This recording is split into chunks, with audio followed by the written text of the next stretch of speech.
गौरी की सांसें तेज हो रही थी। उसकी आंखों के सामने सब कुछ एक बार फिर से जिंदा हो चुका था। वो चेहरे जो कल तक मिट चुके थे आज फिर मुस्कुरा रहे थे। विहान उसकी आंखों के सामने खड़ा था, जीवित, संपूर्ण, जैसे कुछ हुआ ही ना हो। अर्जुन की आंखों में भी वही हैरानी थी, लेकिन उसमें एक और भावना थी, आशंका। क्योंकि जो उन्होंने देखा था वो एक ख्वाब नहीं था, वो सच्चाई थी। वो डायन, वो बलिदान, गोलू का मुंडन और उसकी शक्तियों का छिन जाना, सब कुछ उनकी याद में था। लेकिन अब सब बदल गया था। गोलू मंदिर के सामने खड़ा था। उसकी मासूम आंखों में वो चमक थी जो किसी आम बच्चे में नहीं होती। उसने समय की घड़ी को घुमाया था, एक दिन पीछे, और इसी के साथ जैसे पूरी दुनिया ने एक झटका खाया हो। मंदिर की घंटियां उसी समय बज उठीं, जैसे ब्रह्मांड ने गोलू के फैसले को स्वीकार कर लिया हो। और फिर सब कुछ रिवर्स होने लगा। उर्वी के पास गई उसकी शक्तियां लौट आईं, उसके सिर पर फिर से बाल आ गए, और सबसे महत्वपूर्ण, वो मुंडन ही नहीं हुआ था। वहीं घर के बाकी सदस्य, जो पहले गोलू के बलिदान के बाद सदमे में थे, अब एक एक कर धीरे धीरे जागने लगे। लेकिन ये जागना सिर्फ शरीर का था। मन और स्मृति में वे सभी अभी भी उसी पुराने दिन में अटके थे जहां उन्हें कुछ हुआ ही नहीं था। उन्हें ना डायन का हमला याद था, ना मंदिर की चीखें, ना गोलू का चमत्कारी रूप। चाची जी जब वहां आईं और सबको सामान्य स्थिति में देखा तो उन्हें कोई हैरानी नहीं हुई, लेकिन गौरी और अर्जुन के चेहरे पर राहत की एक बार सी आ गई थी। गौरी दौड़कर विहान को गले लगा लेती है। उसकी आंखों से बहते आंसू साफ बयां कर रहे थे कि वो क्या खो चुकी थी और अब फिर क्या पा रही थी। अर्जुन भी चाची जी के पैरों में झुक गया, जो कल तक बस एक स्मृति बन चुकी थी। अब वो फिर से जीवित थी, मुस्कुरा रही थी, और उन्हें कुछ भी पता नहीं था कि वो एक बार मर चुके थे। गोलू ने यह सब किसी को कुछ बताए बिना किया था। उसकी मासूमियत में वो शक्ति थी जो समय को झुका सकती थी, लेकिन उसके भीतर एक डर भी था। अगर किसी को पता चल गया कि उसने समय से खेला है तो क्या सब फिर से बिगड़ जाएगा। इसलिए वह गौरी और अर्जुन से कहता है, माँ, पापा, किसी को मत बताना, सबको ऐसा ही रहने दो। गौरी उसे सीने से लगाकर कहती है, तू ही तो हमारा चमत्कार है बेटा। अब चुनौती ये थी कि किसी को यह ना पता चले कि गोलू के बाल एक बार जा चुके थे और वो उर्वी की डायन शक्तियों की शिकार बन चुका था। गौरी हर समय उसे किसी न किसी टोपी या कपड़े में छुपाने की कोशिश करने लगी, जबकि अर्जुन हर समय यह देखता रहा कि कहीं उर्वी फिर से ना लौट आए। लेकिन जो सबसे अजीब बात थी वो ये कि उर्वी अब कहीं नहीं थी, जैसे समय ने उसके अस्तित्व को भी मिटा दिया हो। गोलू की आंखों में एक अलग तरह की चमक थी, एक अलग तरह की समझ जो एक आम बच्चे में नहीं होती। वो अब जानता था कि क्या सही है और क्या गलत। वो अब जानता था कि कैसे अपने अपनों को बचाना है। मंदिर से लौटते वक्त उसने एक बार पीछे मुड़कर देखा, उस मंदिर की सीढ़ियों पर जहां उसने समय को उलट दिया था। उसे लगा जैसे वहां कोई खड़ा है, एक छाया जो मुस्कुरा रही है। लेकिन वो अब डरता नहीं था। उसने अपने मन में कहा, अब मैं किसी से नहीं डरूंगा। मैंने सबको वापस लाया है, मैं अब सबको बचाऊंगा। गौरी और अर्जुन अपने बेटे को देखते रहे। वो समझ नहीं पा रहे थे कि वह एक छोटा बच्चा है या कोई देवदूत जो उनके जीवन में आया है। उन्हें अब हर समय डर लगने लगा था कि कहीं कोई और चीज फिर से उनके सुख को न निगल जाए। लेकिन साथ ही उनके दिल में यह भरोसा भी था कि जब तक गोलू है तब तक सब ठीक रहेगा। घर में सब सामान्य लगने लगा था। चाची जी फिर से पूजा की थाली लेकर आईं और नानी अम्मा अपने चिरपरिचित सख्त स्वर में आदेश देने लगी। लेकिन नानी अम्मा की आंखों में अब कुछ अजीब सा था। उन्होंने गोलू को एकटक देखा, जैसे उन्हें कुछ याद आ रहा हो, कुछ बहुत धुंधला लेकिन बहुत गहरा। उनके चेहरे पर आया वो क्षणिक सन्नाटा किसी और को भले न दिखा हो, लेकिन अर्जुन ने जरूर देखा। वो समझ गया था, कुछ तो बाकी है। गोलू भले ही सबको वापस ले आया हो, लेकिन समय ने अपने निशान छोड़ दिए हैं। और शायद अब अगला मोड़ वह होगा जहां नानी अम्मा खुद गोलू की यादों को मिटा डालेंगी। क्योंकि जो सच अब गौरी और अर्जुन के दिल में है वो शायद इस समय की रेखा में जगह नहीं बना सकता। लेकिन क्या वाकई ये इतना आसान होगा?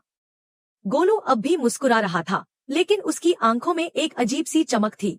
शायद यह वही समझ थी जो सिर्फ वक्त से खेलने वालों को आती है।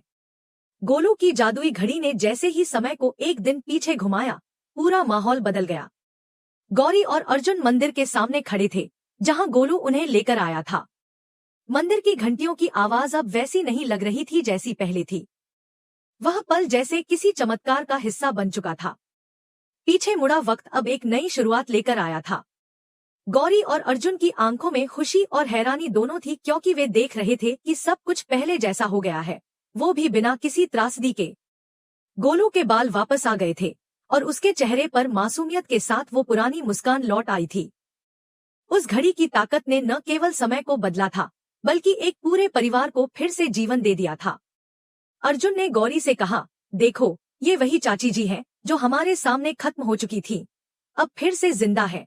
गौरी की आंखों से खुशी के आंसू बहने लगे। उसने चुपचाप गोलू को सीने से लगा लिया, जैसे वो जानती थी कि ये सब कुछ एक चमत्कार है जो ज्यादा दिन टिकेगा नहीं। मंदिर में भगवान के सामने खड़े होकर उन्होंने बस यही दुआ मांगी कि ये पल हमेशा के लिए थम जाए। लेकिन समय को जितनी आसानी से पीछे किया गया था, उसकी कीमत भी उतनी ही बड़ी थी। घर लौटते ही अर्जुन और गौरी ने महसूस किया कि बाकी सभी लोगों को कुछ भी याद नहीं है, ना डायन की साजिशें, ना गोलू की शक्तियां और ना ही उनके बलिदान।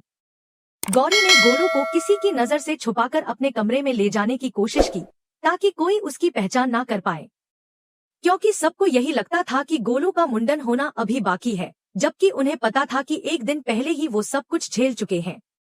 विहान, जो कि हमेशा से गोलू के सबसे करीब था, अब एक अजनबी की तरह उसे देख रहा था। गौरी के चेहरे पर हल्की मुस्कान थी, लेकिन उसके दिल में डर घर कर चुका था। उसने अर्जुन से कहा, अगर विहान को सब याद नहीं आया तो क्या हम फिर से वही सब झेलेंगे? अर्जुन चुप रहा, लेकिन उसकी आंखों में चिंता थी। और यहीं पर आता है असली झटका। अगले ही दिन जब गोलू का मुंडन होने वाला था, तभी नानी अम्मा अचानक प्रकट होती है। वो नानी अम्मा जो हमेशा छाया में रहती थी, जिनकी शक्तियों का कोई अंत नहीं था, अब सामने आकर कहती है, अब समय आ गया है गोलू को इस दुनिया से दूर ले जाने का। गौरी और अर्जुन अवाक रह गए। नानी अम्मा ने अपने हाथ उठाए और गोलू के सिर पर हल्की चमकती रेखा बनाई और फिर बोले, तुम दोनों के मन से गोलू की सारी यादें खत्म हो जाएंगी। एक पल में ही गौरी और विहान की आंखों की चमक बुझ गई। वो कुछ सोच नहीं पा रहे थे। गोलू जो अब तक अपनी माँ के सीने से चिपका था, अब चुपचाप नानी अम्मा के साथ चल दिया। लेकिन उससे पहले नानी अम्मा ने एक और जादू किया। दोनों डायनों को, जिन्होंने पहले गोलू को पकड़ने की कोशिश की थी, एक रहस्यमयी गोल घेरे में कैद कर लिया। वो दोनों चीखती चिल्लाती रहीं, लेकिन नानी अम्मा की शक्तियों के आगे बेबस थी। नानी अम्मा ने कहा, डायनों को हराने का एक ही तरीका था, गोलू को उनके रडार से बाहर कर देना। जब उसे कोई नहीं पहचान पाएगा, तभी वो सुरक्षित रहेगा। फिर वो गायब हो गई, गोलू को लेकर किसी दूसरी दुनिया में। गौरी और विहान अब गोलू को भूल चुके थे। उनके दिलों में एक खालीपन था, पर उन्हें पता नहीं था कि वह किस चीज का है। बस एक अधूरी सी याद, एक अधूरा एहसास, जो उन्हें बेचैन करता रहा। अर्जुन ने कई बार कोशिश की उन्हें समझाने की, लेकिन उनके दिमाग से जैसे कोई हिस्सा मिटा दिया गया हो। विहान अक्सर मंदिर की सीढ़ियों पर बैठकर गोलू का नाम लेने की कोशिश करता, लेकिन शब्द उसकी जुबान पर आते ही गायब हो जाते। इस सबके बीच डायन मोहना ने भी अपनी शक्तियां वापस पाना शुरू कर दी थी। वो कैद से छूटने के लिए तड़प रही थी और उसे ये एहसास हो गया था कि गोलू अब उसकी पहुंच से बाहर हो चुका है। लेकिन वो हार मानने वाली नहीं थी। मोहना ने अपने जादुई आईने में झांका और बोली, गोलू को भले ही छिपा लिया हो, लेकिन उसकी खुशबू अब भी हवाओं में है। मैं उसे ढूंढ निकालूंगी, चाहे किसी भी कीमत पर। उधर गौरी का मन बार बार बेचैन रहता। उसे लगता था कि कुछ छूट गया है, कुछ जो बहुत अपना था। जब वह रात को सोने जाती, तो उसे एक छोटे बच्चे की हंसी सुनाई देती, पर जैसे ही वह आंखें खोलती, सब कुछ शांत हो जाता। विहान के सपनों में भी एक बच्चा आता, जो उससे पूछता, आप मुझे भूल गए? यह अधूरापन अब दोनों के जीवन का हिस्सा बन चुका था। लेकिन कहानी यहीं खत्म नहीं हुई, क्योंकि जब दिल से कोई रिश्ता जुड़ता है, तो उसे मिटाना आसान नहीं होता। चाहे जादू हो या साजिश, प्यार की जड़ें अगर सच्ची हों, तो वो फिर से उगाती है।